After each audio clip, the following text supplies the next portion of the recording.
Warahmatullahi wabarakatuh. Selamat datang buat kawan yang malam ini nonton di forum. Malam ini kita akan membahas tentang reprofiling yang mengurai genetika kesuksesan. Telah hadir di tengah-tengah kita Mas J. Setiabudi. Halo Mas J. Halo. Udah siap ya Mas J untuk malam ini? Nah. Ya, jadi malam ini teman-teman buat spoiler, kita bakal membahas tentang bagaimana sih menduplikasi pola kesuksesan bisnis yang ramai. Dan yang kedua, bagaimana mengulangi kesuksesan bisnis yang sudah terlanjur ramai dan kenapa Anda tahu sebabnya itu apa. Dan masih banyak lagi. Jadi teman-teman jangan sampai ketinggalan, kita tuntas Juragan Forum hari ini sampai selesai. Oke, Mas J sudah siap? Siap, gerak. Baik, kita mulai saja. Silahkan Mas J. Oke, baik teman-teman, apa kabarnya hari ini? Nah, kita sebentar, saya harus screen share dulu atau gimana? Pembukaan dulu ya, apa ya? Iya, boleh. Nanti aja ya. Oke, jelas muka saya. Nanti, jangan lupa, yuk terus tanyanya untuk hashtagnya apa yuk? Oh ya, buat teman-teman yang malam ini mau silahkan langsung klik dengan hashtag Juragan Forum, seperti itu. Nanti kita akan jawab pertanyaan masing-masing. Hashtag Juragan Forum ya, di tweet? Iya. Iya, di tweet dengan menggunakan Juragan Forum. Baik. Nah, oke, teman-teman ya semuanya sudah jelas ya bahwa hashtagnya adalah Juragan Forum di tweet. Baik, sekarang saya akan screen share kepada Anda karena waktunya sudah terlambat ya tadi ya teman-teman. Kita akan masuk ke materi namanya reprofiling. Oke, slide saya udah kelihatan. Jangan lupa hashtagnya Juragan Forum. Kalau nggak paham saya tulis di sini nanti nih. Cukup ya, bisa ya, saya kira ya. Ya. Baik. Nah, reprofiling. Kalau Anda mungkin mendengar kata ini mungkin agak sedikit bingung. Ini yang dimaksud itu apa reprofiling itu? Dan Anda lihat subtitlenya juga disebut namanya mengurai genetika kesuksesan. Ternyata kesuksesan itu meninggalkan jejak sebetulnya. Hanya saja seringkali kita ini mungkin ya pada saat kita dalam perjalanan kesuksesan kita mendapatkan apa yang disebut namanya kemudahan. Ya. Memang kemudahan itu juga rezeki, ya. Tapi ada yang menurut saya jauh lebih daripada kemudahan itu sendiri, yaitu adalah keilmuan. Keilmuan juga rezeki. Bedanya apa? Kalau kita mendapatkan kemudahan, pada saat nanti kita mendapatkan suatu masalah lagi, dan kita tidak memiliki keilmuannya, dulu kita berhasil menyelesaikan masalah tersebut karena kemudahan, apa yang terjadi? Kita harus menunggu kemudahan itu kembali. Beda pada saat kita mendapatkan rezeki dalam bentuk pemahaman atau keilmuan. Nah, disitulah nanti kita bisa mengurai apa penyebab dari keberuntungan kita itu. Ya, jadi kalau kita memiliki keilmuannya, pada saat material atau kekayaan kita diambil atau dikembalikan kepada yang punya, ya, yaitu penguasa. Nah, kita bisa mendapatkannya kembali. Nah, inilah yang sebenarnya rezeki keilmuan. Jadi beda tingkatan antara rezeki yang disebut namanya bentuknya kemudahan dan dalam bentuknya keilmuan. Jadi kawan-kawan kalau seandainya Anda saat ini mendapatkan apa yang disebut namanya hambatan, jangan buru-buru berpikir negatif. Wah, aku ini sedang dihukum. Bukan. Mungkin Anda sedang diminta untuk menemukan suatu jalan yang belum pernah Anda temukan sebelumnya. Oke, baik. Slide yang pertama. Mayoritas pengusaha itu mayoritas pengusaha pemula ya berbisnis tanpa ilmu dan data. Tapi ada juga, tadi saya sebutkan juga pengusaha yang tidak pemula. Mungkin outletnya masih satu, tapi sudah sangat besar sekali, ya. Dalam arti bisa jadi omsetnya mungkin juga dalam satu outlet ada bisa sampai 1 miliar. Ada loh usaha yang hanya jual roti bakar, hanya menjual Indomie ya, nasi goreng, dia omsetnya 1 bulan bisa sampai 1 miliar.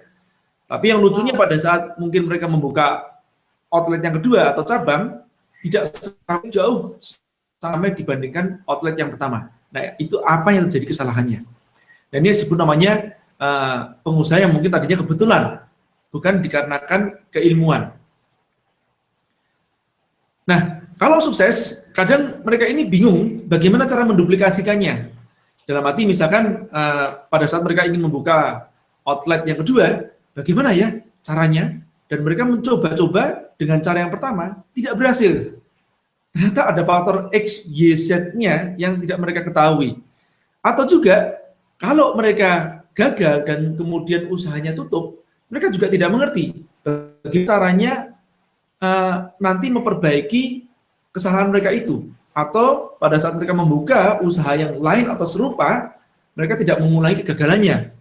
Nah, ini juga diperlukan yang disebut namanya keilmuan. Nah, profiling, yang disebut dengan profiling itu sendiri adalah menentukan profil target. Ya, dimaksud profil itu apa sih? Profil itu semacam kayak segmentasi, ya, target pasar kita, ya, untuk tujuan penyerangan di pada saat awal. Oke, saya ambil contoh ini. Yang disebut namanya profil pembeli produk saya adalah laki-laki usia 17 sampai 25 tahun, dia masih kuliah atau sarjana baru lulus, ya.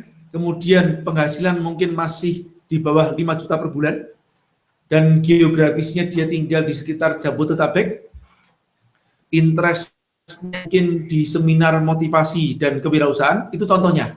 Ini yang disebut namanya profil. Nah, profil ini biasanya kita tentukan pada saat awal kita akan menyerbu suatu market. Tapi sebetulnya kita bisa melakukan dengan cara yang terbaik dan terbalik, bukan terbaik, maaf, dengan cara yang terbalik.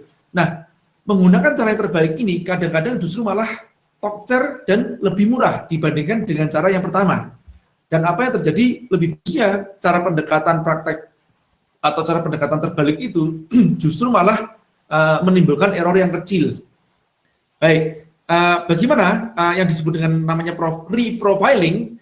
Kalau tadi kalau dia disebut namanya profiling adalah mensegmenkan, mentargetkan di muka. Kalau reprofiling terbalik.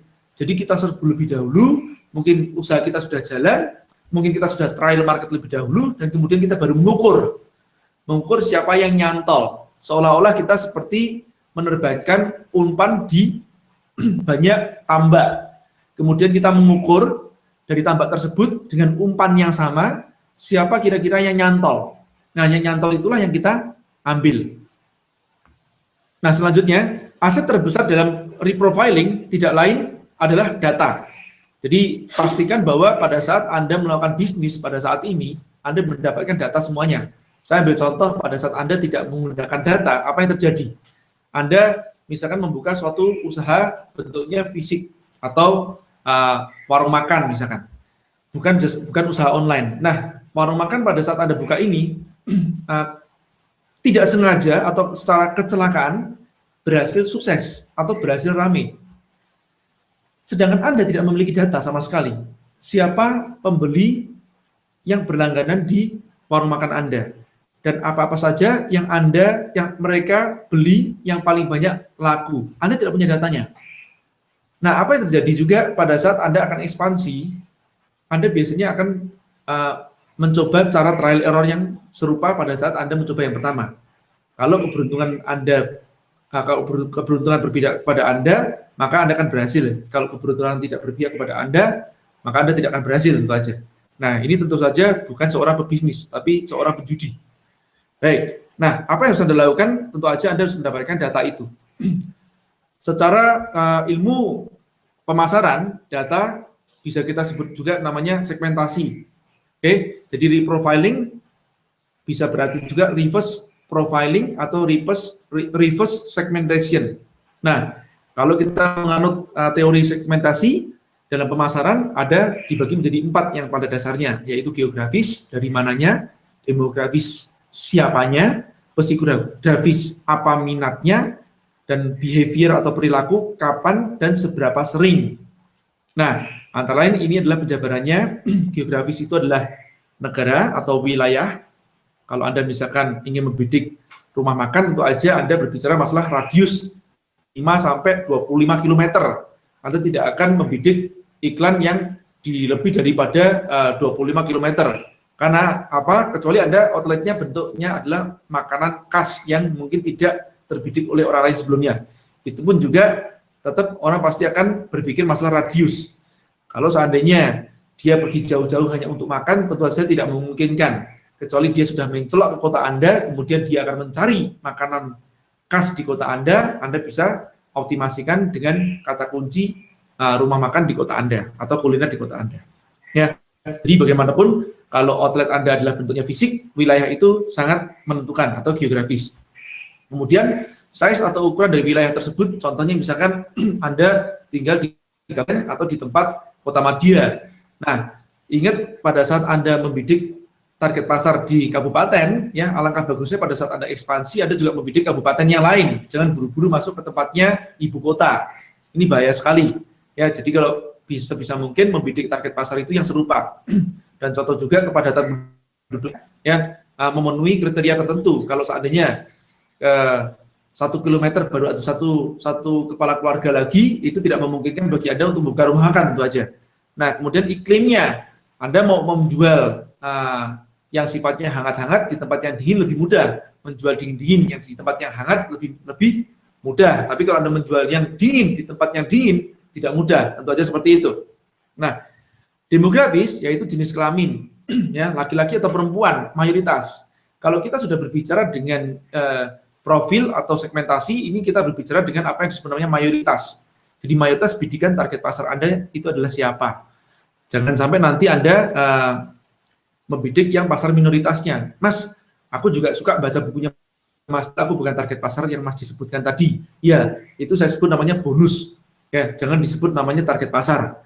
Nah, yang lain selain jenis kelamin, laki-laki, perempuan, usia juga penting sekali. Jangan nanti Anda membuat contoh hijab ya, kemudian Anda targetkan umur 15 tahun, ya, adik Anda menggunakan sampai umur 65 tahun, nenek-nenek juga menggunakan. Nah, siapa yang mau menggunakan yang serupa dengan nenek Anda kan begitu. Nah, kemudian penghasilan juga penting sekali. Kalau Anda bertanya, Mas J, masuk aku cara menanyakan penghasilan bagaimana ya Mas J ya?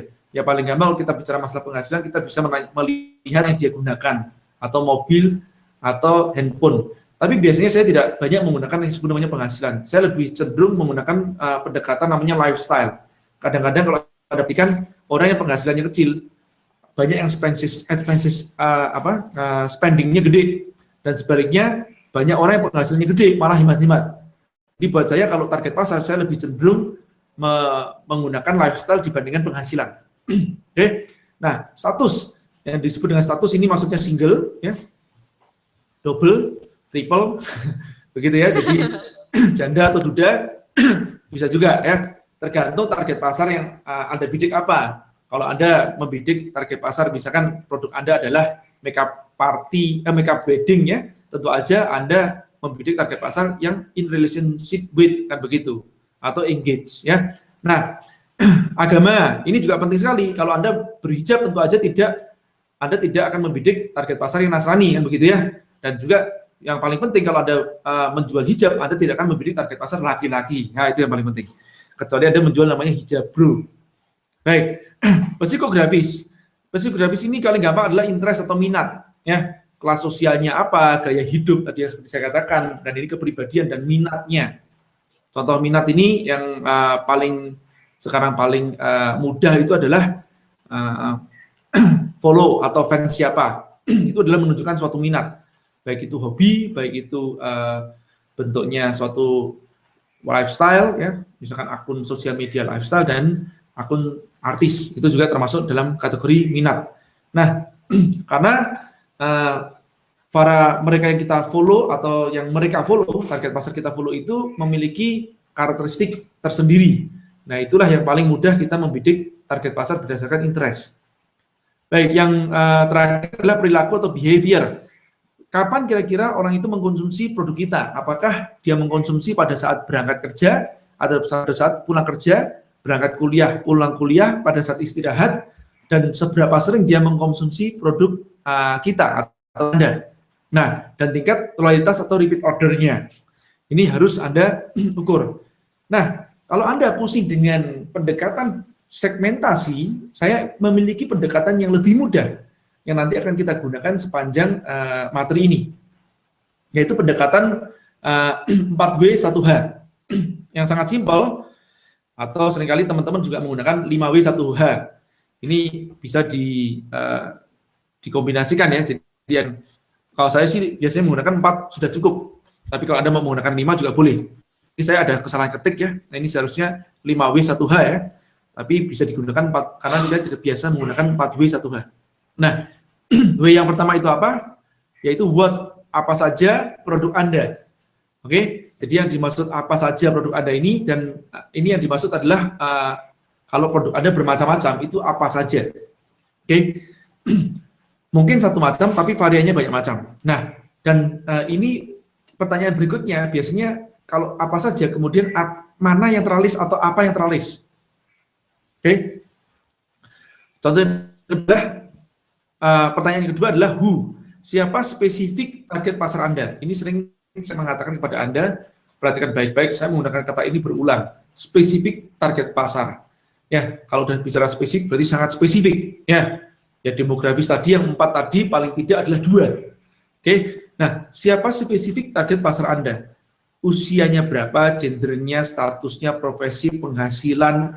Ya, nah ini harus dijawab. Ya, paling setidaknya adalah demografis, ya, dan psikografis atau demografis dan geografis.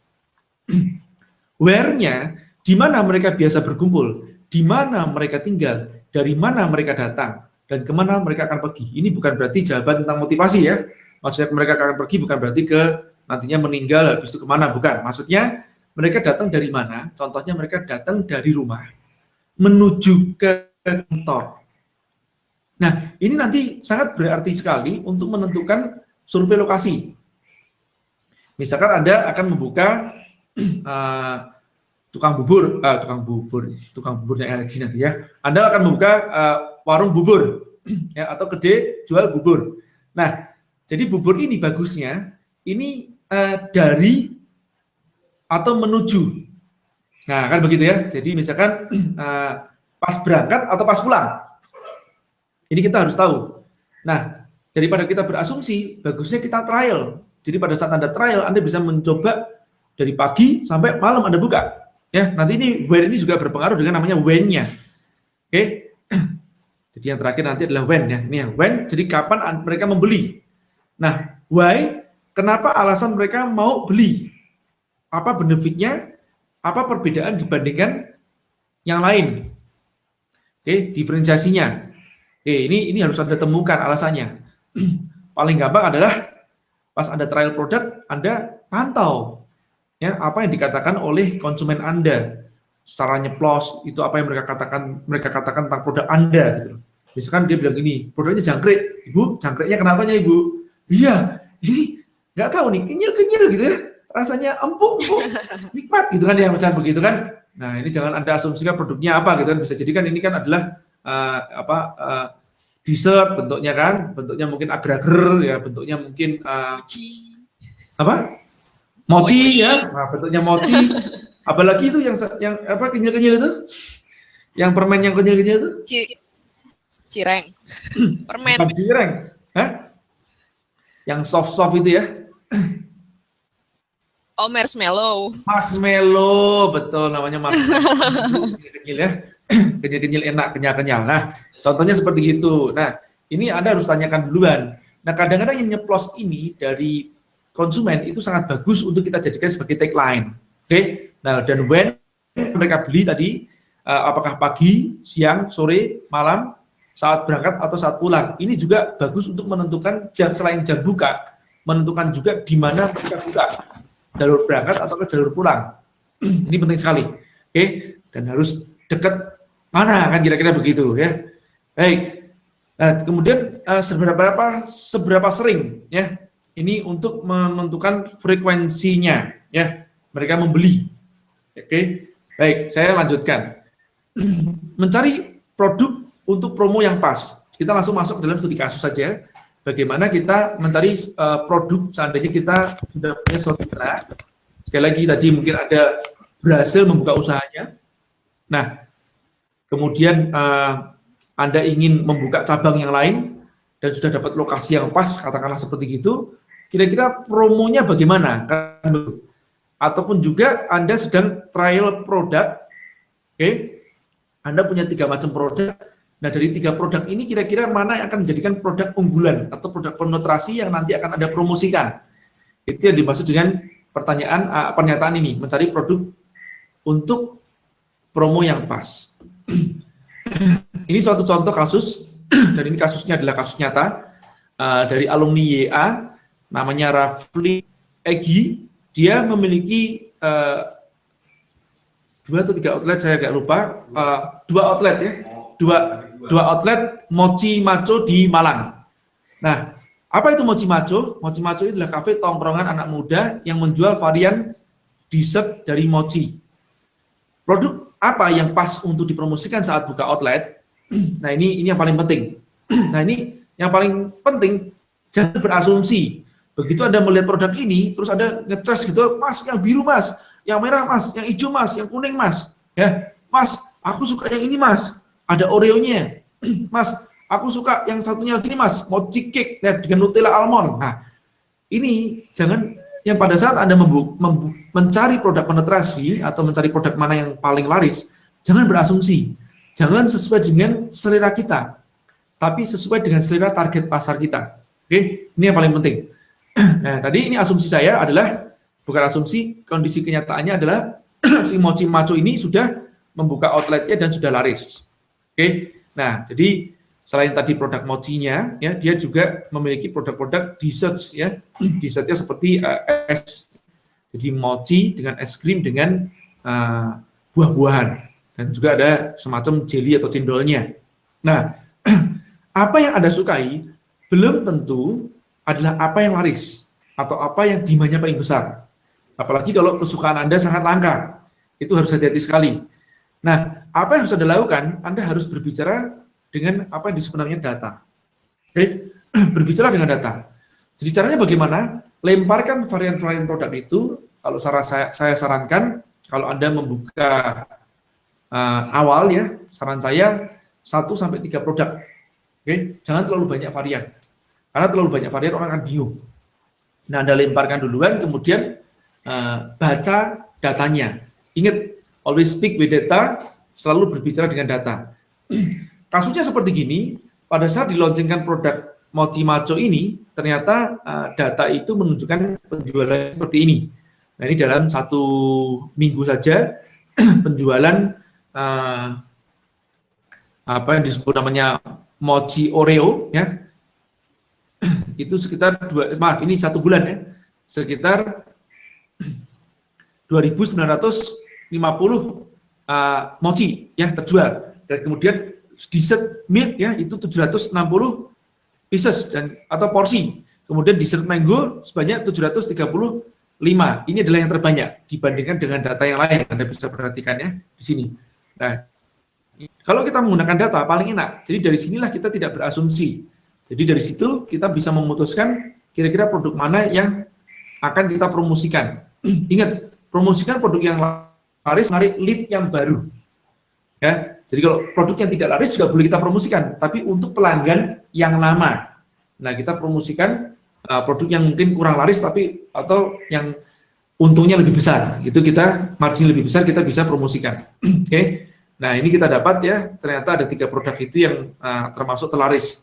Nah, kita bisa menggunakan 3 produk ini untuk promosi pada saat nanti pembukaan outlet baru atau untuk menarik pelanggan yang baru. Ini contoh promosi sudah dikerjakan oleh Rafli ya, dan alhamdulillah menarik omset yang cukup besar ya di usia yang masih relatif muda, yaitu 20 tahun. Oke. Baik, saya lanjutkan ya teman-teman. Ini adalah suatu aplikasi yang pertama itu bagaimana reprofiling untuk menentukan produk mana yang paling laku dan yang akan dipromosikan untuk menarik pelanggan baru. Oke, aplikasinya yaitu bisa untuk menambah lead dan juga bisa untuk membuka outlet yang baru. Nah, kasus yang kedua adalah kecelakaan yang direncanakan. Yang dimaksudkan kecelakaan yang direncanakan, ada namanya kecelakaan yang tidak disengaja kan, itu namanya kecelakaan jelas. Ya, tapi yang kali ini kecelakaan yang direncanakan. Oke, yang dimaksud apa? Bagaimana caranya kita menggunakan reprofiling ini untuk menguji produk kita, ya, apakah produk kita ngangenin atau enggak. Nah, pada saat Anda menguji suatu produk yang mungkin Anda anggap unggulan, Anda tidak perlu menggunakan konteks dan merek yang berlebihan. Yang saya maksud konteks itu adalah kemasan atau mungkin outlet yang sangat cantik, tidak seperti itu. Menguji produk alangkah bagusnya Anda menggunakan pendekatan alami saja, ya. Jadi kalau masalah ngangenin itu kalau bisa jangan dipengaruhi oleh packaging dan merek, oke? Atau yang kita sering sebut namanya blind test. Nah, ini adalah contohnya. Nah, bagaimana caranya? Simpel itu kalau misalkan produknya adalah makanan, bentuknya ini saya ambil contoh adalah keripik pisangnya Zanana Chips ya. Ini tapi diberikan dijual tanpa label ya. Hanya menggunakan label yang simpel aja, tulisannya keripik pisang rasa green tea. Contoh sederhana seperti itu. Tapi tentu aja tidak sepolos ini ya. Anda harus melakukannya. Nanti Anda bisa menggunakan printing yang cukup bagus sedikit ya, tapi tidak usah diberikan merek. Kalau Anda kasih mereknya, Anda kasih aja keripik anu begitu ya, atau keripik semuf atau keripik XXX begitu. Oke. Nah, itu contohnya supaya orang tidak terpengaruh oleh mereknya. Nah, yang paling penting dari bentuknya sudah untuk dicoba atau harganya Anda bisa murahin supaya orang juga tidak ragu untuk mencoba. Tujuannya adalah kalau dalam ujian ini yang paling penting tujuan Anda adalah bagaimana produk itu diicipin oleh sebanyak mungkin orang. Oke, saya lanjut ya. Nah, strategi uji produk dengan reprofiling. Yang pertama adalah sebarkan atau jual, tergantung dari produknya. Kalau produknya misalkan Anda bisa nggak seberapa mahal, kemudian Anda bisa sebagai promosi bisa bagikan gratis ya, atau sampel begitu di suatu komunitas atau beberapa komunitas, itu silakan Anda dengan sampel. Tapi kalau buat saya, kalau produknya contohnya fashion ya, itu jangan Anda berikan sebagai sampel. Ingat, makanya saya sering menolak kalau kawan-kawan memberikan produk fashion kepada saya. Kenapa? Karena saya katakan fashion itu bicara masalah selera. Jangan Anda berikan kepada saya. Oke ya, lanjutkan ya. Jadi ingat, sebarkan, jual atau berikan sampel ke komunitas. Jadi tidak ke satu komunitas. Dan jangan berasumsi. Target pasar ini nggak suka, target pasar ini suka. Jangan berasumsi. Anda harus menggunakan asumsi umum bahwa kemungkinan si A, si B, si C, si X, si Z adalah suka. Oke, nah, dengan target pasar yang berbeda-beda tentunya. Nah, yang kedua, baca data penjualan. Jadi misalkan data penjualan atau data uji produk Anda itu, kalau ada feedbacknya, minta feedbacknya. Ingat, jangan pernah meminta testimoni. Oke, testimoni harus Anda lakukan secara alami. Itu yang paling penting. Nah, jadi baca data penjualan dan kemudian kalau Anda minta feedback boleh, ya. Kalau testimoni itu harus secara spontan, oke. Dan ingat, baca angka repeat ordernya. Kalau produknya seperti repeat order, jadi kalau Anda nanti misalkan produknya bentuknya misalkan peti mati ya, itu repeat ordernya susah, ya. Jadi jangan menggunakan seperti itu. Nunggu nanti kematian berikutnya repot ya. Baik, itu contoh produk ya. Jadi kalau bisa produk itu ya yang saya maksud ini adalah produk yang angka repeat ordernya gede. Jika via online, sebarkan seluas-luasnya yang memungkinkan ya. Contoh coverage area Anda, delivery-nya bisa se-Indonesia. Kalau produknya misalkan tidak basi atau kadaluarsa, Anda bisa sebarkan se-Indonesia. Dan jangan Anda batasin secara geografis ataupun demografis. Oke, apalagi psikografisnya. Ingat, kecuali daya beli. Nah, kalau daya beli itu berbeda. Contoh misalkan Anda jelas membidik target pasarnya karena produknya ini harganya sekian, levelnya cukup tinggi, Anda juga harus membidik target pasarnya sekian. Oke, kelasnya ini ya. Tapi sisanya, cewek cowoknya, jangan Anda berasumsi lebih dahulu. Usia, jangan Anda berasumsi lebih dahulu. Pada saat Anda berasumsi, bisa jadi produk Anda itu diterima di satu segmen dan kemudian ditolak di segmen tertentu. Dan pada saat Anda menguji cobanya, ternyata Anda menguji coba di tempat segmen yang menolak Anda. Padahal sebenarnya produk Anda bukannya tidak beres, produk Anda bagus banget, tapi yang problem adalah Anda salah membidik target pasar. Makanya harus hati-hati. Selanjutnya, siapa mayoritas yang nyantol, ya, maksudnya nyantol ini membeli atau mencoba produk Anda, atau kangen dan repeat order dengan produk Anda. Cari profilnya. Oke, dan cari sarang semut yang serupa. Maksudnya apa? Siapa? Who is your specific target market? Siapa mereka spesifiknya? Di mana mereka biasa kumpul? Cobalah cari tempat ngumpul yang serupa. Gunanya buat apa? Memastikan. Coba uji ulang penjualan Anda di sana. Jika udah top share berarti benar. Target pasar Anda itu tepat sekali.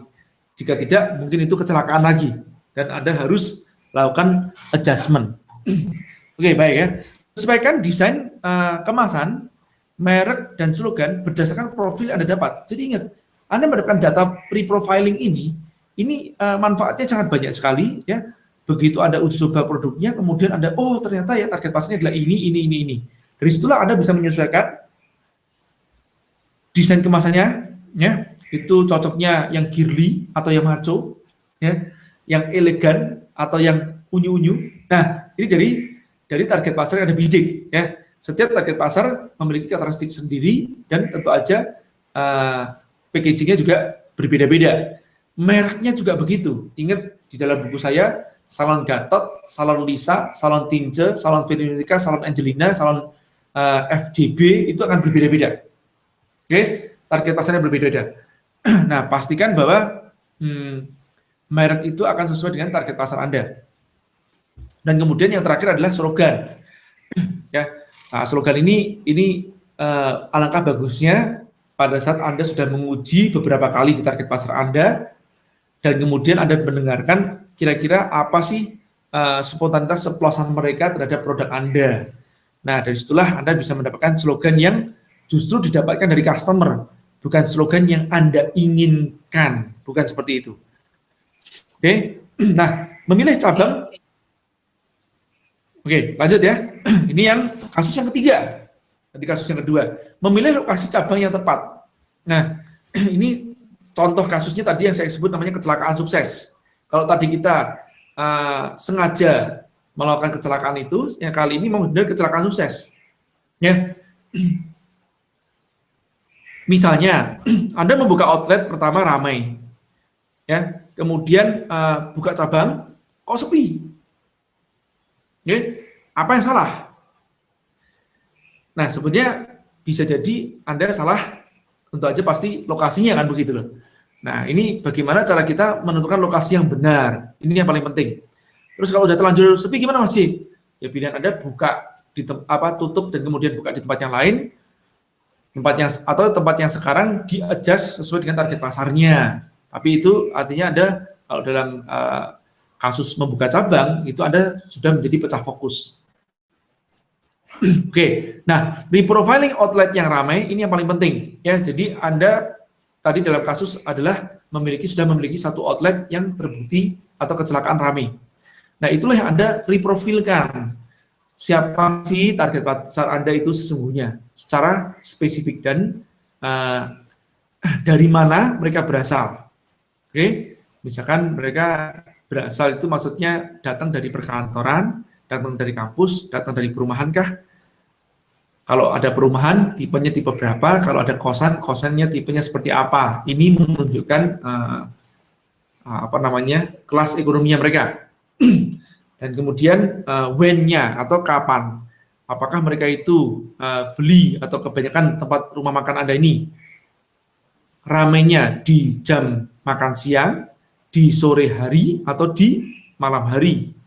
Oke, amati data itu. Jadi yang paling penting sekali lagi selalu berbicara dengan data. Nah ini kan profiling secara fisik ya. Jadi apa yang menjadi aset Anda adalah mata ya. Jadi Anda amati mereka, lihat mereka dan telinga, dengarkan mereka. Oke, baik. Saya lanjutkan ya. Misalkan data yang saya maksud data ini adalah mayoritas pelanggan ya, atau bisa dikatakan paretonya atau 80% pelanggan itu siapa. Data-data yang didapat adalah 70% wanita dan 30% laki-laki. Oke, ini kadang-kadang datanya juga bisa jadi 50% wanita, 50% laki-laki.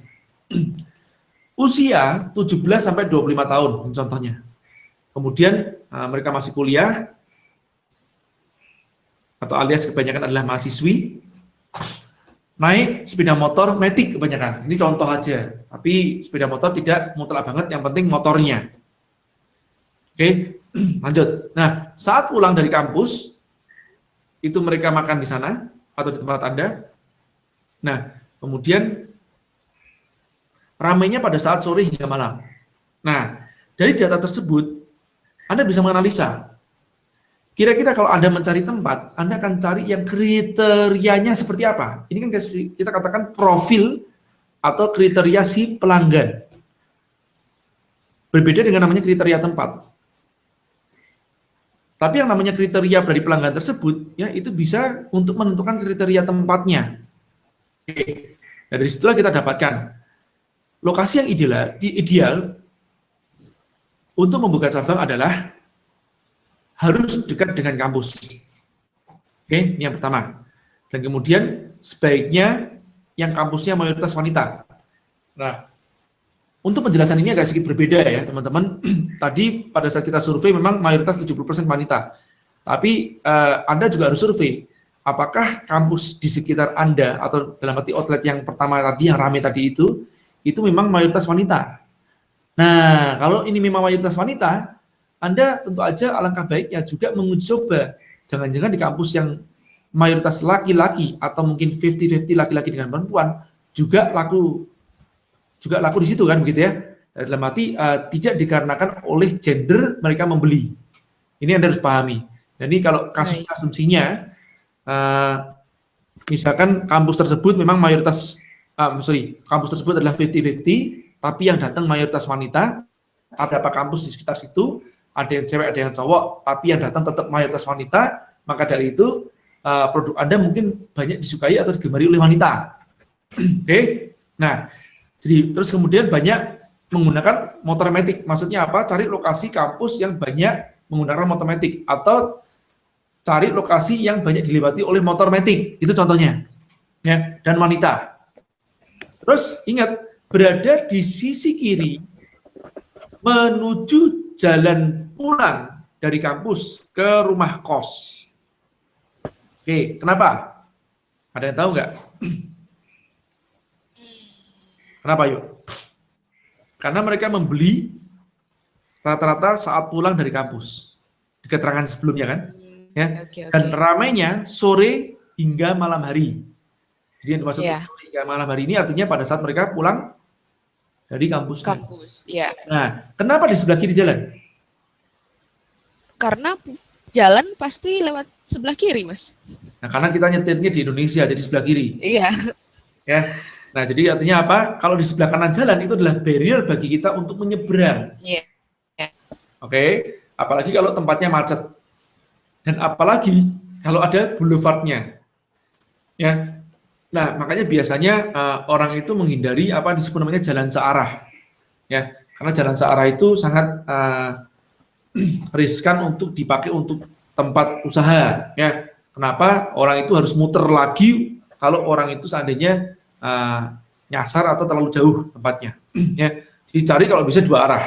Yang tak terhadang oleh boulevard atau pembatas jalan. Ini penting sekali. Jadi kalau ada pembatas jalan ya di tengah-tengahnya itu biasanya orang akan malas untuk muter kejauhan. Nah, ini menjadi suatu barrier. Yang lucunya di Batam itu pernah kejadian ya tempat ada satu area ya, itu yang area itu tadinya dari jalan ini nanti kalau Anda menonton rekaman dari video ini, nanti Anda akan melihat saya akan memperagakan ya. Jadi nanti ini saya memperagakan juga divideokan. Nah, jadi jalan ini ya, kalau di sini tadinya mobil atau motor bisa lewat langsung kemari. Nah, kemudian suatu saat di LLAJR atau dari pihak pemerintah itu memblok jalan tersebut dan sehingga orang tidak bisa langsung belok ke kanan. Dan orang harus berputar sangat jauh sekali ya. Dan tahu nggak apa satu blok dari situ semuanya sepanjang jalan itu rukonya jadi sepi dan mati.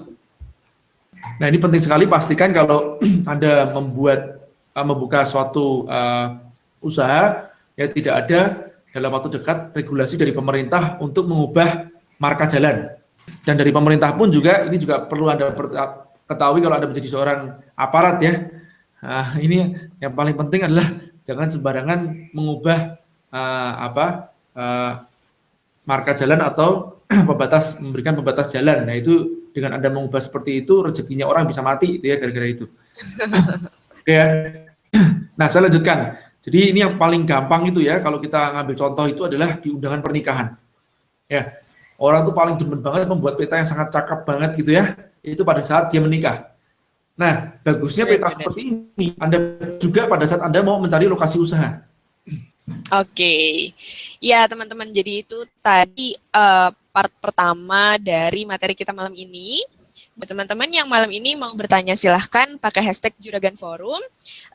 Ayu juga mau sapa mas teman-teman, sekarang ada yang lagi nobar, itu di Pekanbaru, sama di YA dan teman-teman yang lainnya juga. Nah, buat kawan-kawan yang malam ini nonton Juragan Forum, dan mungkin kemarin ketika ada Kopdar Akbar Indonesia itu belum sempat ikutan, mungkin karena teman-teman nggak punya waktu yang cukup atau banyak halangan yang lainnya, tenang. Semuanya sekarang bisa dapat materi yang sama yang disampaikan di Kopdar Akbar UB Indonesia dalam bentuk video lengkap. Jadi kita punya penawaran nih, rekaman materi Kopdar Akbar UB Indonesia beserta mini e-booknya. Jadi nggak hanya video, tapi juga kita kasih mini e-book. Pokoknya semua materi yang disampaikan di Kopdar Akbar Indonesia ada di bundle rekaman materi ini. Nah, harganya berapa? Harganya murah banget, Mas J. Kemarin itu kan harga normal tiket Kopdar itu 2.700.000. Nah, rekaman video ini bisa teman-teman dapatkan seharga 2.280.000, tapi promo khusus untuk 5 hari ke depan itu harganya 799.000 saja. Ini promonya berlaku sampai hari Minggu. Jadi setelah hari Minggu promo ini bakal nggak berlaku lagi dan harga akan naik kembali. Buat teman-teman yang haus ilmu banget, pengen tahu kemarin itu keseruannya kayak gimana materinya, silahkan langsung hubungi di 0821 2691 2121 atau bisa langsung kunjungi store.ubisnis.com. Gitu. Totalnya ada 19 pembicara ya? Iya benar, dan 21 materi. Berapa materi? 19 materi ya, nggak salah ya? 21. 21 ya? Iya. Oke, baik. Oke. Ya, jadi teman-teman jangan tunggu lama-lama lagi karena promo ini terbatas banget. Ya, Mas J, kita mau lanjut lagi? Boleh. Ya, ini udah screen Mas J lagi. Udah screen ya? Udah lokasi pernikahan? Iya, udah. Jadi siapa yang mau nikah nih sekarang? Bukan saya kalau sekarang. Sekarang belum tahu ya. Baik ya. Nah ini saya ambil contoh ya. Kalau Anda perhatikan yang luar biasa dari lokasi pernikahan itu selalu ada namanya tanda panah. Iya. Ya. Nah ini kenapa? Artinya dia menunjukkan pointer dari mana menuju kemana kan begitu ya. Nah ini seperti ini juga pada saat Anda membuat survei lokasi tempat usaha. Oke ya. Nah bedanya selain tanda panah menuju ke lokasi, Anda juga harus ada namanya tanda panah kalau di jalan tersebut terjadi dua arah. Ya, oke, baik ya, saya lanjutkan ya. Karena nanti itu kan terjadi barrier. Misalkan Anda nanti akan memotong jalan, ternyata jalan itu tidak satu arah tapi dua arah. Nah itu jadi barrier dan pada saat jalan itu sedang ramai-ramainya. Ini yang Anda perlu perhatikan. Baik, ini sebagai suatu contoh ya. Kalau Anda tahu namanya ada suatu permainan yang namanya SimCity, ya, itu adalah suatu permainan yang menurut saya permainan yang sangat bagus banget untuk bagaimana kita ini merencanakan suatu bisnis dalam suatu kota. Nah, kita setel sebentar ya. Ini ada satu gambaran yang bagus dari film ini.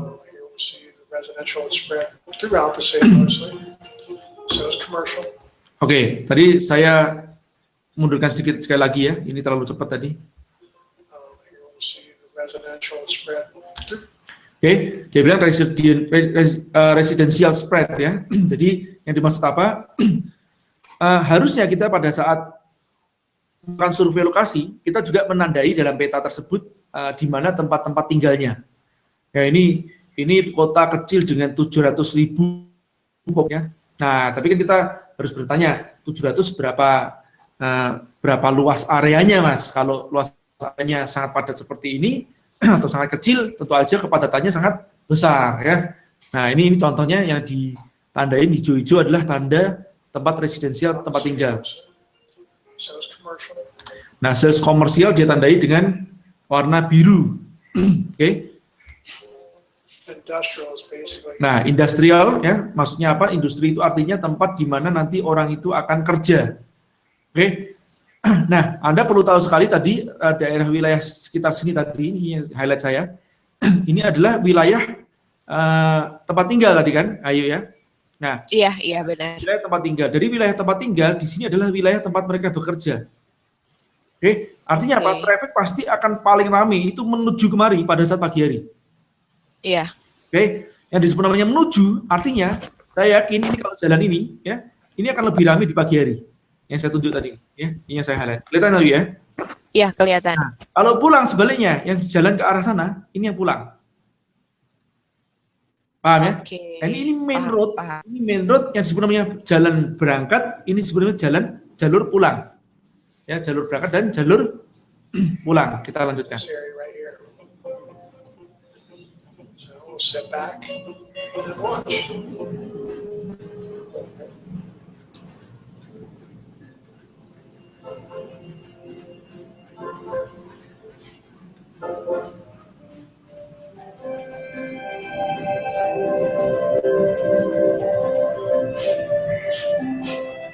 Oh, ternyata kita perhatikan di sini dua arah ya. Iya, iya, benar-benar. Selain dua arah, perhatikan ini adalah bukan di Indonesia, jadi sebelah kanan jalan, bukan kiri jalan. Nah, tapi ada perhatikan tadi, seperti yang saya katakan, areanya tadi di industrial tadi yang sebelah sana ujungnya, ya di bagian ke industri tadi, itu traffic yang paling ramai, menuju ke industri. Actually goes underneath this bridge here, underneath this flat road here, and it comes out here. So you have your trash and your police station, police precinct that can actually have 3 entrances coming in this main avenue here. Back up again, all the way up to the other side of the fire. Nah, kalau di fire department pasti akan sepi, tidak akan ada yang keluar masuk dari sini kan? Ya, karena ini sesekali aja orang kan namanya kejadian kebakaran. Iya.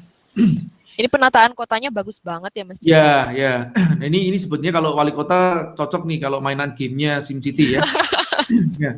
Ini dulu saya, tapi Anda harus tahu Anda bermain tidak untuk kecanduan, tapi Anda bermain untuk pengetahuan. Ini yang paling penting di situ. Jadi saya pada saat itu juga mencoba mempelajari SimCity ini seperti apa, dan kemudian dari situ saya mencoba membuat beberapa games, beberapa materi dari situ ya.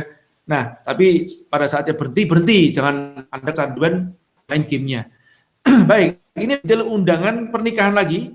Ini saya hapuskan nama gedungnya di sini ya. Nah, ini undangan detail pernikahan yang lebih kompleks lagi. Saya gunakan ini sebagai suatu contoh karena biasanya orang nikah itu sudah cukup padat lah, dia membuatnya cukup bagus banget. Tapi ini ada sesuatu yang hilang di dalam sini ya. Kalau Ayu perhatikan, teman-teman perhatikan. Ini ada area yang menurut saya kurang, ini yang masih kosong, yang mungkin ini banyak residensial di dalam sini, ini yang mungkin tidak ditunjukkan. Oke, baik. Saya kasih tanda, ya, yang warna merah itu adalah arah traffic masuk, ya. Ini kalau Anda perhatikan, dari. Jadi, kota ini, daerah sekitar mana ini? Ini sekitar mana, yuk? Bekasi, kan? Bekasi, ya? Iya. Bekasi. Baik. Nah, ini jadi dari Pulau Gadung, dari Kalimalang, dari Jakarta, dari Pekayon, dari Narogong, dari Pondok Hijau, dari Mustika Jaya, dari Cirebon, dari Cibitung, dari Cikarang. Anda bisa perhatikan kenapa planet Bekasi ini sangat ramai, populasinya minta ampun. Ya, karena disebut trafiknya darinya banyak banget. Jadi di pagi hari mungkin ini ya, ini trafik yang paling besar, dan di sore hari pada saat mereka pulang. Mungkin pemukiman tidak di Bekasi murni. Mungkin ya. Oke. Ya, ini Anda harus tahu yang namanya arah traffic datangnya dari mana. Jadi kalau Anda mau membuka jalur oleh-oleh, okay, Anda juga harus tahu nih, oleh-oleh khas Bekasi misalkan Anda buat ya. ini harus menuju ke arah pulang. Yang dari tempat jari-jari tadi ini. Oke, ini ada cegatin. Jadi Anda bukanya di sini, ya, ini yang saya highlight ya. Di sini, arah pulang, arah pulang, arah pulang, arah pulang, arah pulang, arah pulang, arah pulang, arah pulang. Di sebelah kiri ke arah pulang. Ini Anda harus tahu nih, ya, kalau mau buka pasar oleh-oleh. Kalau Anda misalkan target pasarnya adalah untuk pembeli yang makan di, misalkan makan atau beli produk Anda di sore hari pun juga pada saat pulang juga serupa. Beda dengan pada saat datang ya. Nah, ini saya tandain yang warna hijau, ini kebetulan mereka tapi menandain cuma sedikit aja yang sebenarnya pemukiman ya. Ini ada beberapa perumahannya. Ini saya anggap aja ini perumahannya. Nah, tapi ini di sini satu areanya saya agak sedikit canggung. Kenapa di sini tidak ada perumahan? Mungkin di sini ada, mungkin bagi mereka yang membuat peta pernikahan tidak seberapa penting mungkin ya. Nah, mungkin yang terkenal saja. Anggap aja mungkin di sini juga ada perumahan, Tapi kita berasumsi sesuai dengan peta saja, biar gampang ya. Karena hanya suatu kasus saja. Nanti pada saat kondisi kenyataannya, Anda harus bisa memetakan secara detail lagi ya, teman-teman. Anda perhatikan di sini yang warna hijau-hijau ini adalah saya anggap perumahan. Oke. Nah, kalau Anda ingin membuka tadi target pasarnya adalah dekat dengan yang disebut namanya kampus kan? Dan di sini kampusnya hanya ada satu. Contohnya adalah sini ada Unisma. Unisma ini singkatan dari apa ya? Universitas Islam apa ya? Oke, anggap aja ini Unismanya apalah gitu ya. Islam apa? Amerika. Atau Universitas Manis Manja, dah gitu aja. Saya nggak paham katanya apa. Nah, anggap aja di situ. Nah ini di sini kebetulan satu contoh kasus saja di sini adalah satu-satunya kampus, misalnya begitu. Oke? Dan Anda ingin membuka cabang yang tadi kan secara dengan demografisnya, ya. Saya bacakan ulang. Harus dekat dengan kampus, kemudian sebaiknya mayoritas wanita, banyak pengguna motor matic berada di sisi kiri jalan menuju pulang dari kampus ke rumah kos, atau ya kalau rumah kos artinya ke tempat tinggal ya, atau dua arah yang tak terhadang oleh boulevard atau pembatas jalan. Baik. Nah, paling gampang Anda menarik garis ya, lingkaran duluan, yang membuat suatu lingkaran dari si kampus tersebut sepanjang radius 5 km. Oke. Nah, kalau perlu membuat beberapa ring. Kalau ada 1 km, 2 km, 3 km, sampai 5 km. Kenapa kita mengatakan 5 km? Karena lebih dari 5 km adalah menjadi barrier bagi orang untuk datang ke tempat Anda nantinya. Oke? Nah, jadi ini kan trafficnya dari kampus menuju ke perumahan. Nah, Anda perhatikan dari sini, kampus menuju ke perumahan hanya ada 1, 2, 3, ya, yang paling dekat. Ini paling dekat ya, yang bersinggungan di sini. Anggap aja sisanya itu lebih dari 5 km. Oke? Jadi hanya 3 kampus saja. Oke? Nah, yang paling dekat di sini adalah di sini yang masuk ring, yaitu yang sebenarnya perumahan, mungkin ini anggap aja perumahan adalah namanya Ramayana dan Borobudur. Menurut Anda kira-kira di mana Anda akan membuka outlet Anda atau membuka cabang Anda? Coba kita lihat, ini ada saya dropkan namanya bintang-bintang, artinya itu adalah simbol dari lokasi yang kemungkinan Anda bisa buka, dan itu adalah yang masih kosong, anggap aja seperti itu. Nah, dari 4 lokasi yang masih kosong tersebut, mana yang kira-kira memungkinkan? Oke, perhatikan baik-baik. Katakanlah ini adalah lokasi ya A, ya ini 1, 2, 3, dan 4. Nah, jadi mana dari lokasi tersebut 1, 2, 3, dan 4 ini yang menurut Anda adalah paling cocok untuk dibuka outlet Anda atau cabang Anda. Nah, kalau Anda perhatikan, yang paling dekat dengan si Unisma ini adalah yang sebelah sini, yang outlet yang 4. Tapi Anda perhatikan baik-baik, untuk menuju ya, jadi Unisma outlet yang keempat ini untuk yang sebelah kiri, dianggap dengan sebelah kiri jalannya, dia menuju ke perumahan yang saya highlightnya yaitu BTC ini. Oke, dan ini padahal ini di luar area 5 km, di luar radius 5 km. Oke, kalau mau menuju ke tempat yang Ramayana dan Borobudur, ya maka orang akan melewati jalur ini dan ke sini dan ke situ atau ke sini, betulkah? Nah, Anda perhatikan baik-baik. Nah, artinya kalau dilewatin jalur seperti ini, ya outlet yang keempat ini atau lokasi yang keempat ini berada di sebelah kanannya. Ingat baik-baik. Artinya tidak baik kan kalau di sebelah kanannya, betul? Betul. Kalau di sebelah sini, saya perhatikan kalau dari cara jalannya, ya, yang outlet yang pertama tidak memungkinkan juga karena tidak bisa ke kiri atau sepertinya ini satu arah. Iya. Lalu seperti ini, makanya dia harus berputar ke sini. Ya, kecuali Anda nanti di arah berangkat, ini mungkin bagus. Dengan asumsi ini adalah satu arah. Oke ya. Jadi yang pertama agak kurang bagus juga. Yang keempat kurang bagus. Bagaimana yang kedua sama yang ketiga? Nah, bagusan mana yang kedua sama yang ketiga?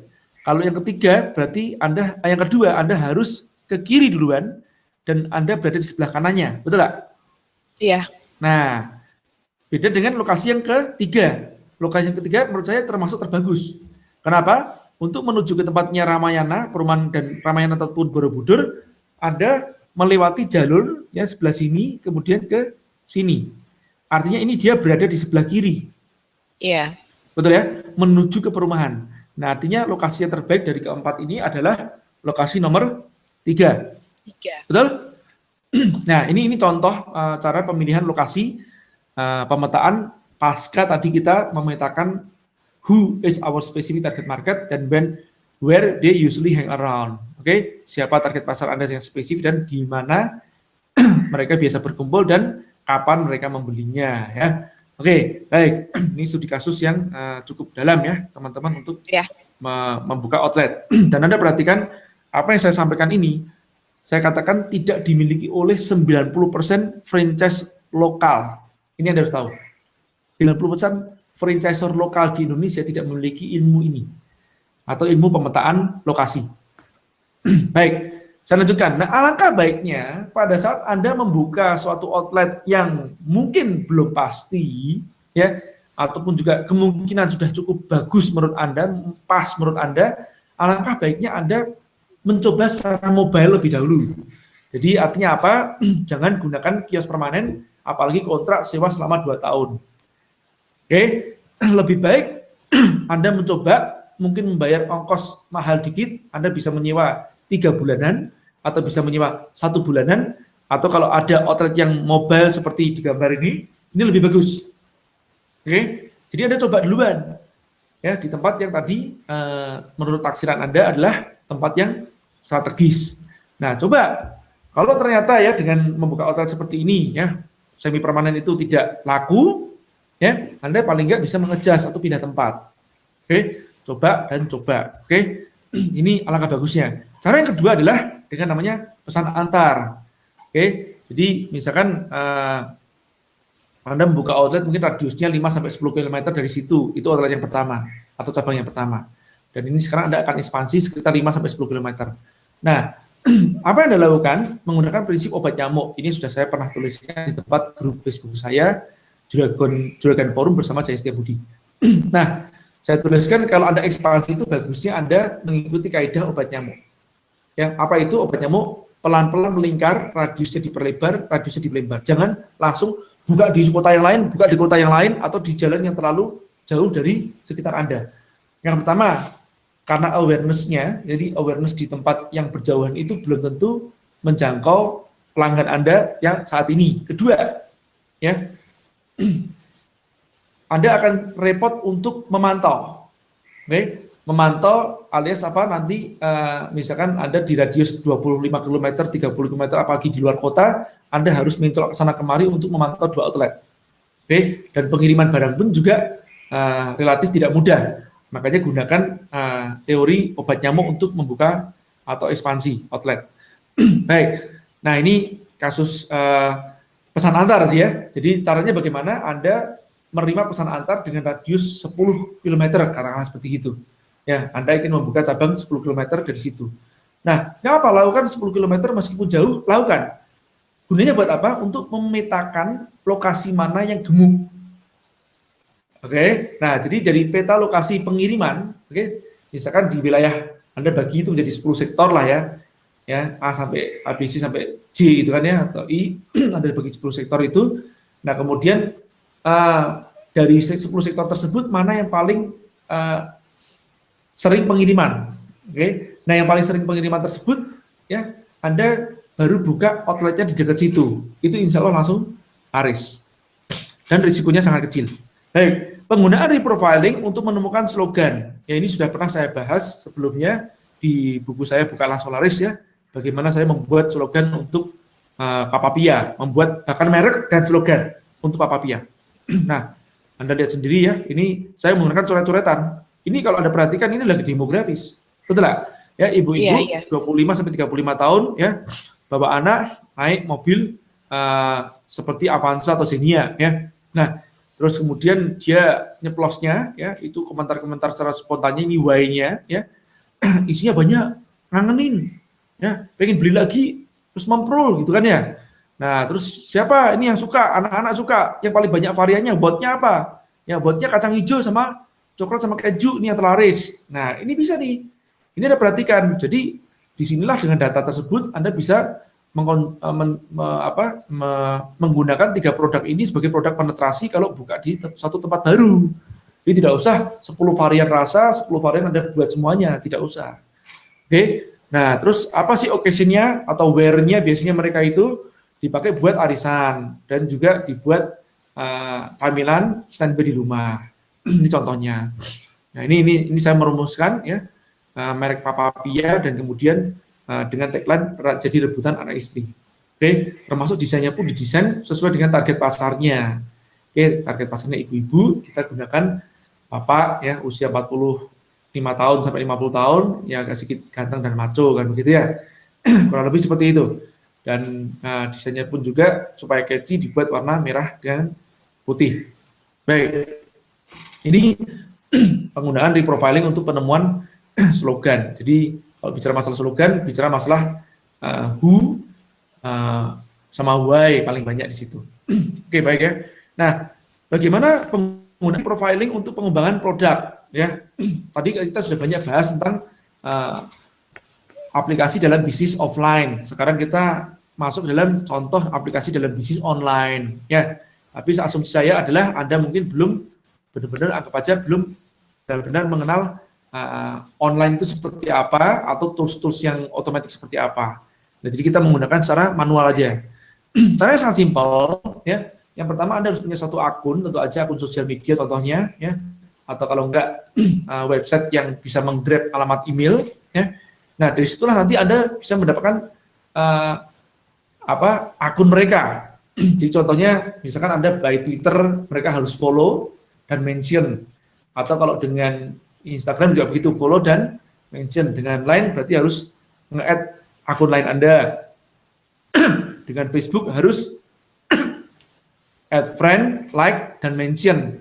Ingat, apa gunanya mention ini? Mention ini digunakan untuk meninggalkan jejak. Supaya pada saat orang itu mungkin ya, Anda dengan insentif tertentu, misalkan dengan follow, ya, dengan follow akun Twitter Mochi Maco, Anda mendapatkan satu buah mochi bisa milih, kan begitu contohnya.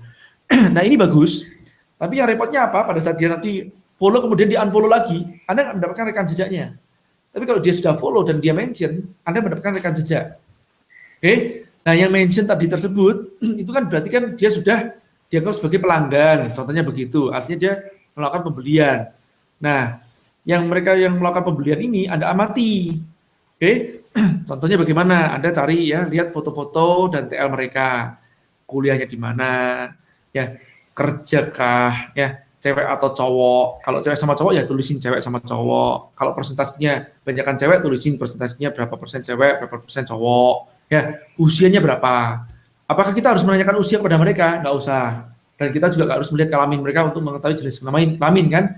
Kita bisa langsung dengan pengamatan kita bisa melihat kira-kira mereka usianya berapa sih, gerombolan mereka kira-kira usianya berapa sih, dengan bahasanya juga ketahuan mereka usianya berapa. Oke? Nah, kalau dari TL jelas ketahuan, kan begitu ya. Nah, terus ketahuan apa? Ketahuan usia, ketahuan sekolah, kampusnya, ketahuan lifestyle-nya juga bisa ketahuan. Oke? Cek siapa saja yang mereka follow. Nah, ini kalau kecuali di Instagram ya, agak sedikit susah. Tapi bisa juga Anda stalking, teman-teman.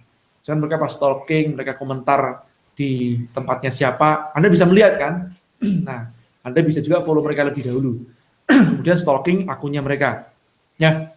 Jadi mereka siapa aja yang mereka sering komen, mereka sering like, itu jelas ketahuan itu adalah interestnya mereka. Adakah akun artis, akun hobi, akun bisnis, atau akun non-personal yang mereka follow? Nah, ini untuk membaca interest atau psikografis mereka. Oke. Kemudian untuk melihat behavior-nya juga ketahuan dari jamnya mereka order, jamnya mereka mention ke tempat Anda jam berapa, ya. Kemudian mungkin juga tanggalnya pas tanggal tua, ya. Itu nggak order tapi pas tanggal muda baru order, ya. Nah, dan frekuensi ordernya 1 bulan misalkan berapa kali. Dan kemudian geografisnya. Nah, geografis itu bagaimana? Misalkan mereka kalau kita ngirim barang, ya, itu ketahuan alamatnya di mana. Dan juga bisa juga kita stalking TL-nya mereka, dari bahasanya, dari apanya ketahuan mereka geografisnya ada di mana sih, tinggalnya di kota, kabupaten, atau di mana. Foto-foto juga ketahuan. Baik, dan dari situlah kita mencari kesamaan dari mayoritas data tersebut. Ingat ya, mayoritas, bukan minoritas. Ya, kita selalu membidik yang disebut namanya mayoritas. Yang mayoritas harus Anda anggap sebagai namanya bonus. Saya bercontoh, studi kasusnya adalah di tempatnya Fourier Shocks. Ini ada seorang cewek cantik bernama Laksita, ya. Dia adalah pemilik Fourier Shocks, alumni dari Young Entrepreneur Academy. Nah, ini ada bisa perhatikan ada 2 contoh kasus dari alumni Young Entrepreneur Academy yang saya gunakan, dan di usia yang sama 20 tahun, roughly kalau nggak salah juga sekitar 21 tahun, mereka sudah memiliki omset yang luar biasa cukup besar. Ya, Fourier Shocks, produsen Kawasaki satuan, ya, ini contoh kasusnya adalah ingin menerbitkan varian desain baru. Secara data, apa yang akan langsung laris kalau mereka terbitkan? Tentu aja maksudnya apa itu adalah apa desainnya. Ya, baik. Nah, kita lakukan survei. Ya, ini saya ambil contoh. Fourier Shocks ini memiliki 15.000 lebih dari followernya. Jadi lebih dari cukup kita untuk stalking mereka. Nah, sekali lagi karena ini Instagram, jadi diklik followernya nggak ketahuan. Kalau Facebook itu sangat mudah ya, Anda klik ya ketahuan siapa mereka, dan di tempatnya Twitter juga begitu juga, Anda klik ketahuan mereka.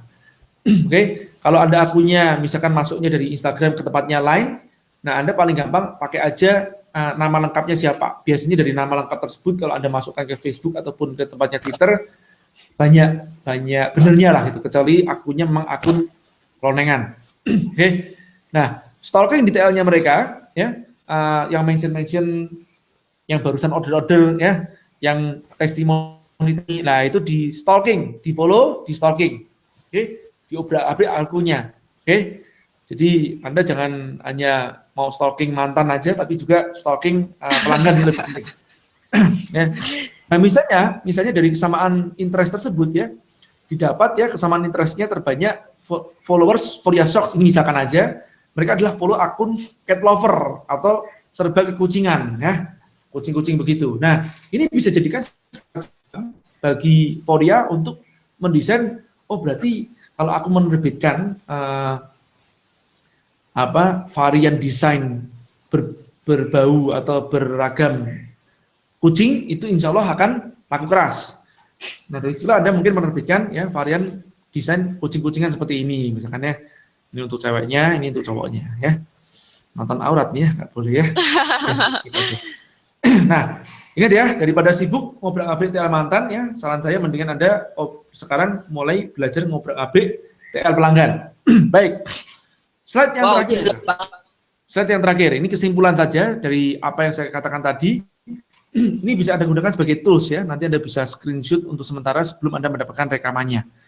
What itu ya gunanya untuk apa sih? What itu ya untuk memantau produk apa yang paling laris. Ini penerapan reprofiling ya. Nanti gunanya apa? Produk yang terlaris itu dijadikan suatu produk penetrasi di masa yang akan datang pada saat Anda mencari lead baru atau pada saat Anda buka outlet baru ya. Where itu bisa Anda gunakan teknik pesan antar yang terbanyak di mana itu untuk memantau permintaan, oke? Dan dari situlah tempat yang lokasi yang terbanyak Anda bisa membuka outletnya tanpa risiko atau dengan risiko kecil. Ya, juga kalau dalam dunia online ini Anda bisa mengetahui pengiriman ke kota mana yang tergemu. Nah, dari pengiriman kota yang tergemu tersebut, itu sebagai suatu acuan bagi Anda atau justifikasi untuk membuka stokis atau distributorship. Nah, why-nya ini untuk mendapatkan alasan terbanyak, ya, ceplosan tentang produk Anda, sebagai nanti yang pertama Anda bisa gunakan sebagai bidikan angle. Oke, jadi why ini kan berbicara masalah benefit yang mereka dapatkan, ya, dari customer secara langsung. Dan ini yang paling banyak itu apa? Ya, nanti bisa pakai Anda gunakan sebagai angle untuk beriklan. Dan why tadi juga Anda bisa gunakan untuk membuat tagline atau slogan. Nah, when-nya ya secara offline atau bisnis offline itu Anda bisa menentukan jam bukanya. Kira-kira kalau membuka mochi macho itu jam berapa sampai jam berapa, ya. Kalau buka nasi goreng jam berapa sampai jam berapa, buka bubur jam berapa sampai jam berapa. Ini penting sekali, ya. Kalau online, ya, jam iklan, ya. Jam berapa aja efektif Anda beriklan. Oh, ternyata Anda bisa perhatikan ternyata yang ramenya traffic TL Anda ini dengan komentar-komentar fans Anda itu jam sekian, ya. Contohnya TL saya itu paling ramai jam 7 sampai jam 9 malam atau jam 10 malam. Oke, kalau pagi hari itu mungkin jam 7 sampai jam 9 pagi. Nah, contoh begitu. Ini penting sekali. Oke ya, ayo ya. Kira-kira itu yang saya mau sampaikan. Ini saya sebagai penutup aja. Ingat ya, sukses itu bukanlah prestasi kaya kebetulan. Kalau Anda toh mendapatkan kaya kebetulan, ya, sebaiknya Anda jangan bersenang.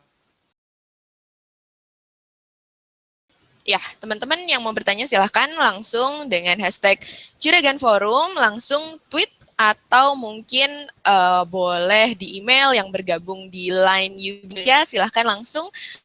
Pertanyaannya bisa langsung di Line juga. Oke, ini pertanyaan pertama ya Mas J.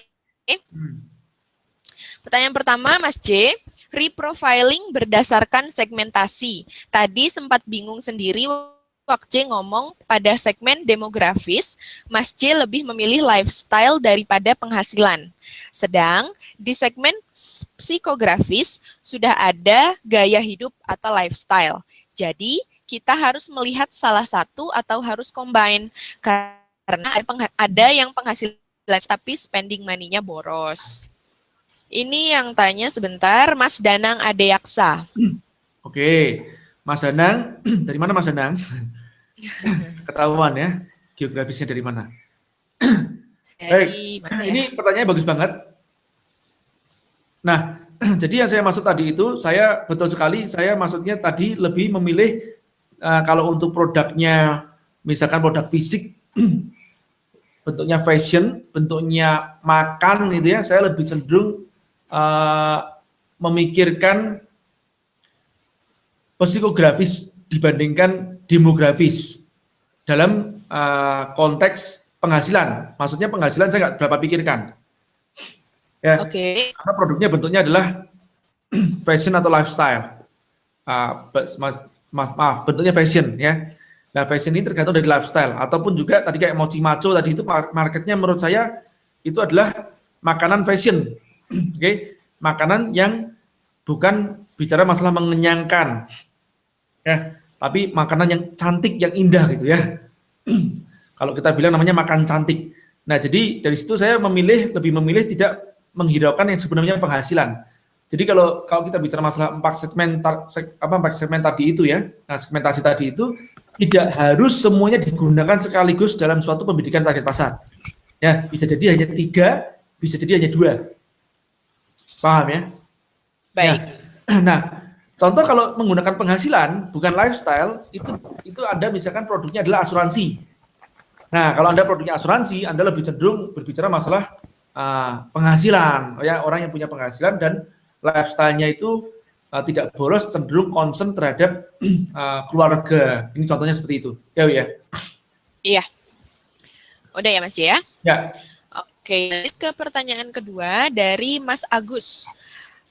Untuk mengetes uji ngangenin jika produknya makanan dan sudah disebar, tolak ukurnya bagaimana jika segmentasinya semua umur? Wah, ini semua umur nih katanya nih Mas. Ini untuk mengetes uji ngangenin jika produknya makanan dan sudah disebar kan, tolak ukurnya semua umur. Jadi semua umur ini maksudnya dari bayi lahir ya makan itu pedes-pedesan sampai mau mati makan itu. Nah ini buat Mas Agus ya, ingat pepatah ini ya atau kata-kata saya. Pada saat Anda membidik semuanya, Anda lemah di semuanya. Oh, oke. Ini perhatikan baik-baik, Anda dengarkan itu ya. Nah, jadi tetap selalu ada yang disebut namanya usia. Oke? Nah, nggak mungkin usia dari bayi sampai orang mau mati makan produk Anda semuanya. Oke? Kecuali air. Itu pun bayi tidak minum air putih. Ya. Nah, ini harus sangat spesifik. Oke? Nah, contoh yang lain juga. Oke Mas, aku misalkan jual minuman jus gitu kan ya. Jus pun juga ada target pasarnya. Oke, apakah anak muda lebih gemar jus Anda dibandingkan yang dewasa? Harus tahu nih, jangan-jangan yang dewasa tidak suka jus Anda, tapi yang anak muda lebih suka jus Anda atau sebaliknya. Ya, tetap selalu ada namanya target pasar yang berdasarkan usianya berapa. Oke, yuk, lanjut yuk. Oke, siap. Oh ini nyuwun doanya Mas J biar cepat lulus kuliah itu aja dulu. Oh iya, saya doakan ya. Kalau nggak cepat lulus kuliah, keluar aja dah DO. Jadi juragan. Oh ini nih. Mika lagi yang tadi ya. Oke. Kalau tempat sudah terlanjur ada barrier sebelah kanan, tapi 2 arah dan non boulevard, apa tetap sulit untuk berkembang? Nuhun Mas J. Oke, nah ini sebelah kanan itu yang saya maksud. Ya sebelah kanan itu artinya kan kalau kita arahnya berangkat, sebelah kanannya arahnya pulang. Kalau sebelah kirinya arahnya berangkat, sebelah kanannya artinya sebelah kirinya arahnya pulang, sebelah kanannya arahnya berangkat. Itu yang saya maksud sebelah kanan dari seperti itu. Jadi bukan berarti sebelah kanan itu selalu salah, bukan begitu. Sebelah kanan dari sisi mana? Nah ini yang saya maksud itu gitu ya. Kalau dari sisi berangkat, ya sebelah kanan berarti arah pulang kan begitu. Kalau Anda jualan buka minimarket, bagusnya di arah pulang atau arah berangkat kan begitu loh. Arah pulang kan berarti bagus. Baik. Gitu. Ya, lanjut. Mas J, bagaimana jika saya punya data penjualan produk terlaris, yang mana pada data tersebut ada 2 produk yang datanya seimbang, tapi stop, mencerna dulu. Ya, jadi punya data penjualan produk terlaris, yang mana pada data tersebut ada 2 produk yang datanya seimbang. Tapi pada data produk Ini paham nggak tentang hal ini? Paham. Oke, berarti jadi, maksudnya? Jadi ada 2 produk terlaris dan mereka itu datanya seimbang gitu Baik, Mas. terus. Oke, tapi pada data produk yang pertama, demand tinggi tapi supply sedikit. Pada produk kedua, demand tinggi tapi dari produsen sangat mumpuni. Mana yang harus saya produksi untuk merek saya? Dalam hal ini pertama, produk sama, hanya varian yang berbeda. Bentar. Demand tinggi tapi supply dari produsen sangat mumpuni. Jadi supply-nya banyak. Jadi produk pertama itu demand-nya tinggi tapi supply-nya sedikit. Kalau produk kedua demand-nya tinggi tapi supply-nya ini yang banyak gitu. Ya, nah ini yang sebenarnya supply-nya banyak ini saya belum paham ya. Karena supply ini apakah dalam arti produksi kapasitas produksi ya ataukah supply itu artinya kompetitor. Nah, karena disebut namanya supply itu, ini bahasa supply and demand itu supply itu adalah kompetitor termasuk itu. Iya. Bukan outsourcing kita loh ya. Iya. Nah, ini yang saya belum paham nih. Ini kira-kira mana ya? Mungkin ini maksudnya outsourcing karena di produk kedua itu demand tinggi tapi supply dari produsen sangat mumpuni. Mungkin produsennya beliau gitu. Baik, kalau dengan catatan seperti ini tentu aja saya akan memilih yang kedua. Oke. Ya, yang demand-nya tinggi tapi maksudnya kapasitas produksi juga tinggi. Iya. Ya, mungkin begitu ya. Terus mana yang saya produksi untuk merek saya kan begitu ya? Sudah jelas jawabannya ya? Iya. Oke, selanjutnya. Wah, ini lagi dari ini. Lagi ya Mas ya. Kejadian mungkin tadi di tengah beliau mendengarkan kejadian Mas, tempat kami jalan utamanya lagi diperbaiki. Semua nggak kami aja apa yang bisa kita perbaiki. Oh, mungkin tadi ini ada perubahan jalan ya Mas J ya? Ya. Kalau diperbaiki itu artinya sifatnya sementara. Ya. Nggak bisa bilang apa-apa. Ya, paling kita melakukan promosi ya dengan namanya pesan antar atau kita nyebrang jalan buka outletnya di situ. Oh, oke. Boleh juga. Ya, pesan antar juga boleh. Ya, pesan ini kan antar namanya sementara sifatnya ya, kan. ya. Lanjut. Baik. Ini dari Mas Danang Adeaksa lagi. Mas J, kalau bisa buka di tempat yang mobile atau sewa dulu 3 bulan walau bayar mahal. Ya. Gimana kalau setelah itu pemilik tempat menaikkan harga sewa 10 kali lipat? Ternyata ngundang traffic. Ya, ini sering bukan lah ya. Buat saya gini loh. Kalau saya bicara masalah masih untung masuk ya kita sewa. Kalau yang nyewain tempat kurang ajar kayak tadi itu kasusnya 10 kali lipat, ya saya akan cari tempat yang lain. Kan begitu loh. Oke. Banyak kasus sekali, ya seringkali kan kita nanti menjadi pertanyaan lanjutan. Tapi Mas J, kalau kita nggak buka nanti pemilik tempat tersebut buka seperti punya kita dong Mas J. Nah, kalau bisnis kita mudah ditiru sama mereka, termasuk masalah rasanya, brandingnya mudah juga dimainkan, artinya diferensiasi kita nggak kuat. Kan begitu. Yeah. Kalau kita yakin dengan diferensiasi kita yang kuat, ya servis kita bagus, produk kita juga oke, ya. Nah, merek kita juga ngetop. Nah, saya yakin kita pindah ke tempat yang lain, ya.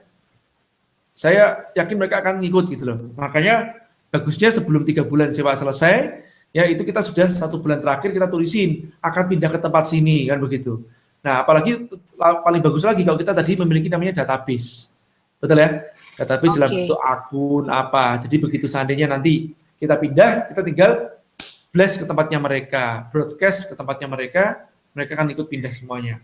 Dan lagian tempatnya juga tidak seberapa jauh dari situ. Gitu ya, lanjut. Oke. Dari Widiawati Radio Mbak. Wah, Mbak Ade. Ya, Mbak Ade. Mas J, bikin profiling untuk bisnis yang rame dan ingin kita tiru dengan cara dari pagi sampai malam bisa. Idealnya berapa lama? Oke. Nah, kalau bicara masalah idealnya ini, buat saya sebetulnya ya, 1 minggu itu cukup. Sampai 2 minggu cukup. Nah, kenapa saya mengatakan 1 minggu? Ini untuk mengetahui di hari apa saja juga yang rame. Ya. Nah, weekend atau apa, rame atau tidak, Mas Ian. Nah, ini bagusnya seperti itu. 1-2 minggu sudah cukup menurut saya. Oke. Lanjut. Dari Mas Bayu Win. Barrier online yang perlu perhatikan apa ya, Mas J? Online ya. Saya belum paham yang dimaksud barrier ini apa. Mungkin maksudnya barrier untuk pembeli online mungkin ya. Iya. Jadi kalau bicara masalah online itu cuma bicara tentang 2 hal sih ya. Yang namanya payment sama logistik ya. Yang ketiga adalah produk Anda atau toko online Anda sendiri. Jadi kalau bicara masalah dibedah lagi ya, toko Anda misalkan orang tuh nggak mau beli karena apa, itu banyak banget sih.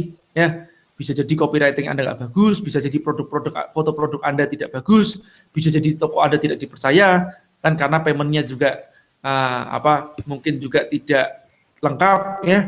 Nah, terus pengirimannya juga terlalu jauh dan mahal dan seterusnya. Kalau bicara masalah barrier online banyak banget sih. Oke, lanjut. Oke, ini tadi makasih Mas J atas jawaban reprofiling berdasarkan segmentasi. Alhamdulillah jawabannya luar biasa dan mudah. Siap fight, bismillah. Dari Muhammad Maulana. Belum reprofiling, masih baru buka, berarti kita memberikan sampel produknya secara acak ya Mas J? Masih baru buka? Ya. Oh, ini maksudnya untuk kasus untuk produk yang dia masih baru buka. Ya. Jadi kita memberikan sampel produknya secara acak. Ya, betul. Jadi bagusnya seperti itu, jangan berasumsi lebih dahulu. Nah, ini contoh kasusnya ya teman-teman. Kalau Anda tahu, ini kasus ini kejadian juga dengan namanya iPad. iPad itu tadinya pada saat di launching, yang dibidik itu justru pasarnya adalah orang-orang yang pinter, yang melek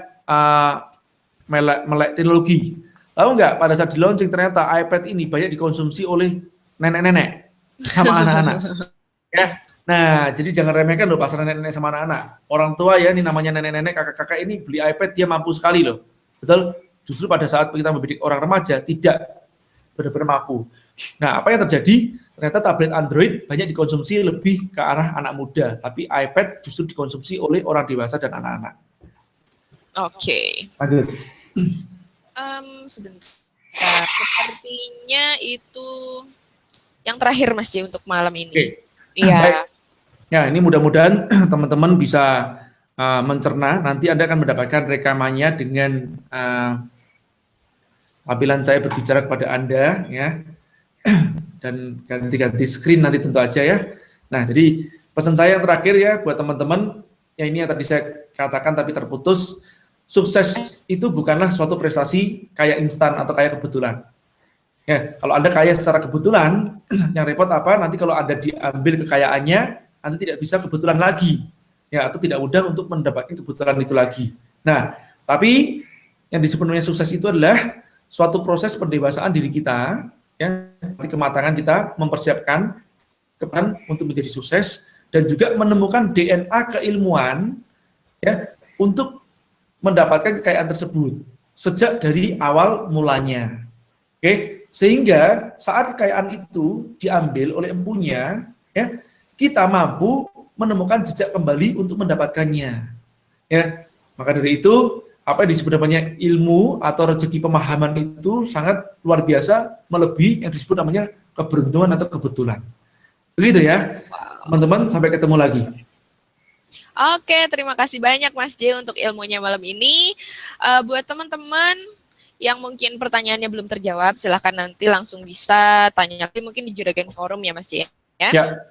Kita insya Allah nanti minggu depan ya Mas J. Apanya? Di webinar.